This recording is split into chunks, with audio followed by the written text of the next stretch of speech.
Ricky Rubio recently did an interview and he spoke about his mental health struggles in the league. He recently retired from the NBA. And his quote kind of stuck out to me, and I want to ask you guys about it. He said, "The player ate the person."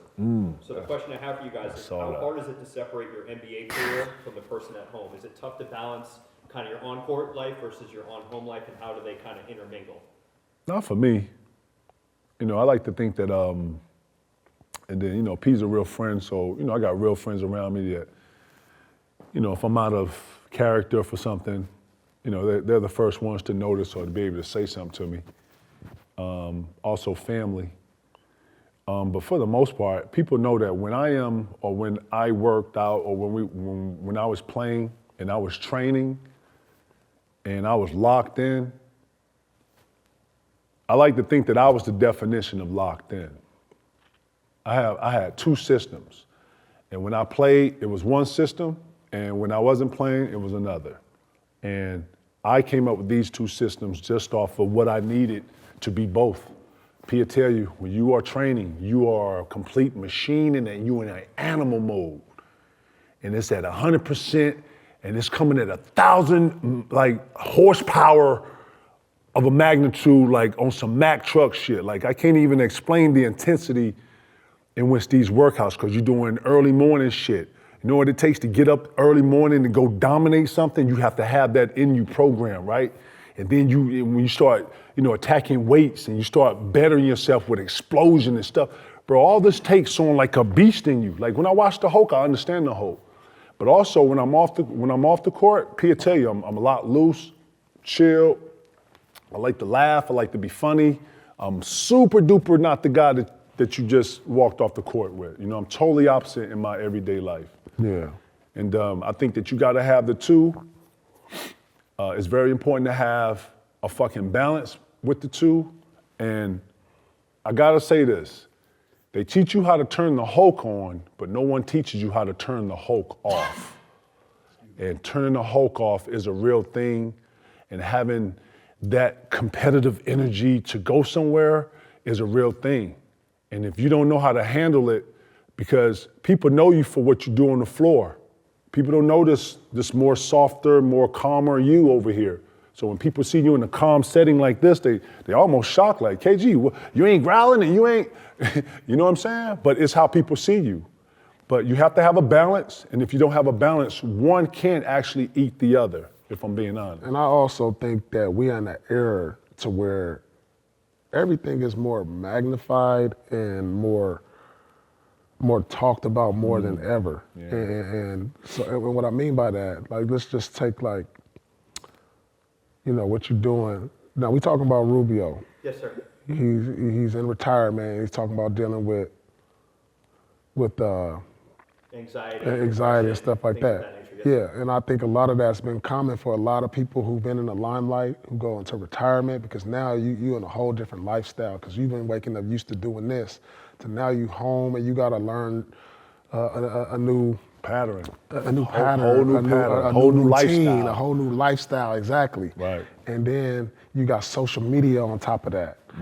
What you doing? Where you at? We ain't seen you. Here come the pressures. All of that. What's next? And so I think we're in a time and an era to where depression, anxiety, all those things are amplified because of the eyes on us, the cameras on us, the social media, the pressure from family, friends, kids. Everything is way more magnified now. Like, you know, if you go from an NBA star, you home with your kids, and now you seeing your daughter all on Instagram doing stuff she probably not supposed to do, you know, that could stress a father. There's so many layers in the off the court in today's society that you don't see when you're playing. When you go home in retirement, you start seeing stuff, right? Because you miss out on so many things at home. And it can lead to a lot of depression. You know, a lot of times you missing what you've been doing and adjustment to life after basketball.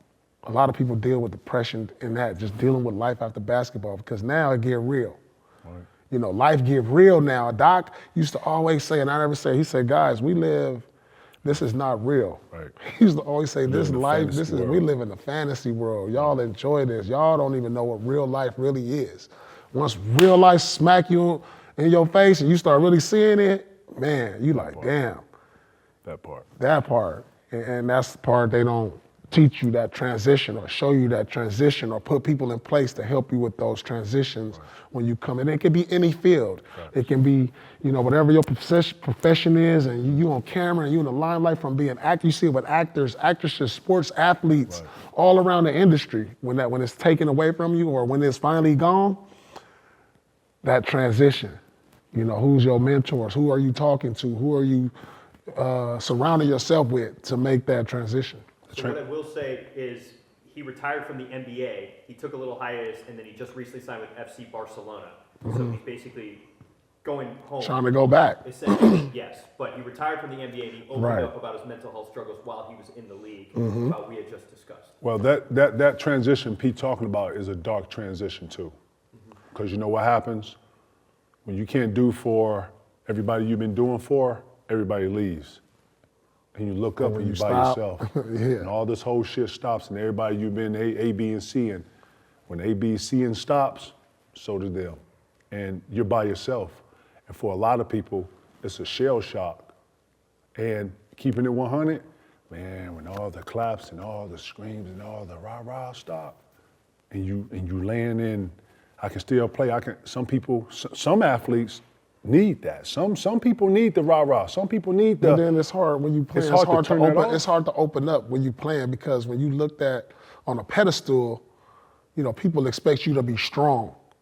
You know what I'm saying? In Ricky Rubio case, and that's why now that he's not on the top stage in the NBA and he's away from the NBA stage, it's easier for him to kind of like speak his piece, speak his truth. Because he out of it. Yeah. He ain't in it. But when you in it, it's hard. You expected to be strong, head of the family, head of the household, head of this, and you're not supposed to be looked upon as somebody who's vulnerable. Right.